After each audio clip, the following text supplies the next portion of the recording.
토트넘의 프리시즌 첫 번째 경기, 레딩과의 원정 경기에서 후반전에 터진 두 골에 힘입어서 2대0 무실점 승리를 거두었습니다.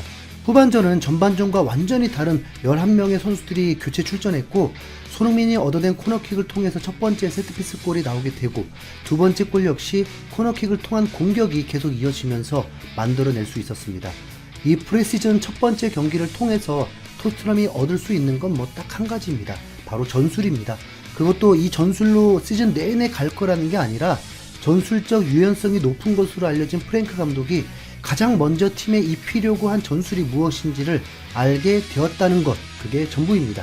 나머지 프리시즌 첫 번째 경기를 통해 나온 결과는 그 어떤 것도 진지하게 받아들일 필요가 없습니다. 전반전에 선발로 나온 선수들이 이번 시즌 주전 멤버란 뜻도 아니고, 후반전에 한 골 1도움을 올린 부스코비치가 당장 로메로를 대체할 수 있다는 뜻도 아닙니다. 선수 개개인의 컨디션까지 고려하면 이번 경기에 나선 토트넘은 풀 전력의 1.3군 정도라고 보는 게 타당합니다. 그런데 당장에 손흥민이 후반전에 출전하고 그 과정과 결과가 다 좋지 못했다는 이유로 일부 매체에서는 기다렸다는 듯이 손흥민 안티팬들을 위한 먹잇감 좋은 기사들을 쏟아내기 시작했습니다. 지금 이 순간에도 멈추지 않고 있습니다. 도대체 어떤 지령이라도 내려받은 건지 객관성이라고는 완전히 잃어버린 모습입니다. 개인적으로 저도 놀랍고 충격적입니다. 이런 분위기는 콘텐츠를 만드는 의욕마저 꺾어버릴 정도입니다. 손흥민은 지난 시즌 유로파리그 16강전 이후에 발 부상으로 정말 오랫동안 쉬었습니다. 아예 뛸 수 없는 심각한 상태는 아니었기에 팀이 우승컵을 눈앞에 둔 결승전 막판에는 부상 투혼을 발휘하면서 그라운드를 밟았죠. 이런 경기 후 로메로가 인터뷰를 통해서 손흥민이 부상 중에도 팀을 위해 뛰었다라고 직접 밝히면서 알려진 사실입니다. 이후에 국가대표팀에 소집되었지만 첫 번째 경기는 아예 휴식을 취했고, 두 번째 쿠웨이트와의 경기에서는 이미 4대0으로 이기고 있던 후반 30분, 누가 봐도 팬들을 위한 서비스 차원에서 투입됐습니다. 무리하고 싶어도 할 수 없었던 그런 상태였던 겁니다. 그렇게 보면 손흥민은 정상적인 몸 상태가 아닌 채로 무려 4개월이라는 시간을 보냈습니다. 부상이 완벽하게 나았는지는 지금 알 수 없지만 그는 팀의 프리시즌 훈련에 합류했습니다. 오랜 재활 후에 팀 훈련에 합류했으니까 몸이 얼마나 무겁겠습니까? 그 상태에서 다른 선수들과 똑같이 고강도의 체력 훈련에 들어간 겁니다. 시즌 전체를 준비하기 위한 초석을 다지는 일종의 체력 테스트 과정인 거죠. 발목에 1kg짜리 모래주머니만 차고 뛰어도 몸의 감각이 확 달라지는데, 지금 손흥민의 몸 상태는 어쩌면 그보다 더 최악이었을지도 모릅니다. 심지어 상대인 3부 리그 팀 레딩은 토트넘과는 상황이 달랐습니다. 그들은 이미 프리시즌을 시작해서 토트넘과의 경기가 세 번째 경기였습니다. 토트넘 선수들보다 훨씬 몸 상태가 가벼운 상태였죠. 33살의 손흥민보다 젊은 선수들이 대다수인데다가 이미 실전 감각까지 올라온 상태였습니다. 도대체 어떤 월드클래스 선수가 손흥민과 같은 상황에서 경기를 뛰는데 100% 컨디션의 경기력을 보여줄 수 있겠습니까? 아무도 없습니다. 프로 선수들은 몸 상태를 끌어올리는 과정이 있습니다. 손흥민이 100% 컨디션을 만드는 건 아직 3주 정도의 시간이 있습니다. 45분의 실전 경기를 뛰고 또 체력 훈련과 프랭크 감독이 하려는 전술을 익히면서 또 일주일을 지내면 루턴타운과 실전 경기를 치르는 겁니다. 그때면 50%에서 70% 정도 올라오겠죠. 프랭크 감독이 어떤 변화로 선수들을 출전시킬지 모르겠지만 손흥민이 출전한다 해도 그때도 몸 상태를 끌어올리는 중이라는 걸 염두하시길 바랍니다. 손흥민은 이제 33살이 되고 내년 월드컵까지 감안하려면 우리가 생각하는 것 이상으로 또 다른 플랜을 세우고 있을 것입니다. 예를 들어서 이전처럼 의욕이 넘치게 빠르게 컨디션을 끌어올리는 것보다 이제 다른 패턴으로 컨디션을 끌어올릴 거라고 봅니다. 10개월의 대장정에 좋은 성적을 거둔다는 전제로는 경기 수도 대폭 증가하니까요. 거기다 월드컵까지 대비해야 되잖아요. 막상 겪게 되면서 실패가 되는 경우도 있겠지만 세월의 변화의 패턴도 변해야겠죠. 당연히 손흥민이 잘 적응하면서 폼을 끌어올릴 거라고 믿고요. 토트넘은 경쟁이 더 치열해졌습니다. 챔피언스리그 진출까지 하면서 레벨이 높은 선수들을 영입했기 때문에 공격진은 그야말로 포화가 된 상태입니다.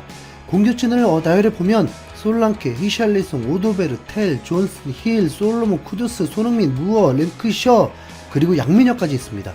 공격진 3개의 포지션마다 2명씩 둔다고 했을 때, 그리고 멀티 포지션을 소화할 수 있다고 해도 6명이면 되는데 지금은 12명이나 있습니다. 힐과 솔로몬이 이적을 한다고 봤을 때 무어와 랭크셔는 살짝 애매하고, 양민혁은 첫 번째 프리시즌 경기조차 출전 기회가 없다면 임대를 떠날 확률이 더 높아 보이죠. 그리고 이제 800억, 1000억짜리 선수를 영입하는 토트넘이라면 양민혁이 잠재력을 폭발시켜서 2부 리그나 1부 리그 하위권 팀에서 두 자릿수 득점 이상을 하지 않는 이상 토트넘 주전 자원으로 들어오는 건 불가능하다고 봐야 합니다. 지난 시즌 QPR에서 단기 4개월 적응은 잘했죠. 피지컬의 차이가 있다 해도 인상적인 플레이들은 많았습니다. 나머지는 이제 어떤 감독을 만나느냐에 따라서 달라질 것입니다. 양민혁, 힐, 솔로몬을 제외해도 9명이죠. 네. 무어와 랭크쇼도 이적이 유력하다고 봤을 때 그래도 7명입니다. 7명까지 둘 수도 있겠지만 7명이라면 그 중에 1명은 더욱 설 자리가 위태로울 수밖에 없습니다.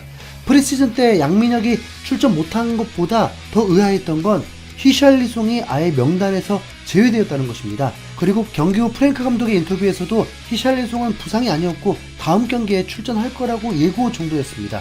이 정도면 토트넘 구단 측에서 히샬리송이 아닌 더 신뢰가는 선수를 영입하려고 하거나 프랭크 감독이 히샬리송을 선호하지 않는 건 아닌지 의심이 됩니다. 히샬리송의 가장 큰 문제는 또 부상당할 것 같다는 의심과 불안감입니다. 히샬리송은 현재 나이가 28살밖에 되지 않았습니다. 지금부터 진짜 전성기에 접어드는 겁니다. 그런데 3년 전 5천만 파운드였던 몸값은 지금 2천만 파운드 정도로 급감한 상태입니다. 그만큼 보여준 게 없어서인데, 본인은 부상이 억울할지 모르지만 프로의 세계에서는 현실입니다. 지난 시즌 토트넘이 리그에서 나락으로 떨어진 이유가 바로 부상이잖아요. 개인적으로 부상이 없다는 전제로는 히샬리송은 분명 경쟁력 있는 선수라고 봅니다. 유로파리그 결승전에서도 히샬리송은 매우 좋은 활약을 했고, 후반 중반에는 더 이상 뛸 수 없다면서 스스로 교체를 요청했을 정도였습니다. 사우디 이적설 찌라시는 어느새 사라졌고, 브라질 리그의 한 팀이 히샬리송을 강력하게 원하고 있다는 기사가 나왔는데 신빙성은 있습니다. 히샬리송이 월드컵을 위해서라도 건강한 몸 상태로 최대한 경기를 많이 뛰어야 하는데, 토트넘에서는 솔랑케가 더 먼저인 것 같습니다. 물론 토트넘도 스트라이커가 2명은 필요하지만 히샬리송이 어떤 선택을 할까요? 개인적으로는 히샬리송의 잔류가 새로운 영입보다 낫다고 봅니다.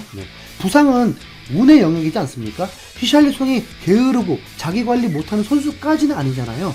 히샬리송이 아프지 않고 몸 관리를 잘하는 올 시즌이 된다면 그런데도 팔아야겠습니까? 오히려 월드컵 때문에 더 정신무장하고 열심히 할 것 같지 않나요?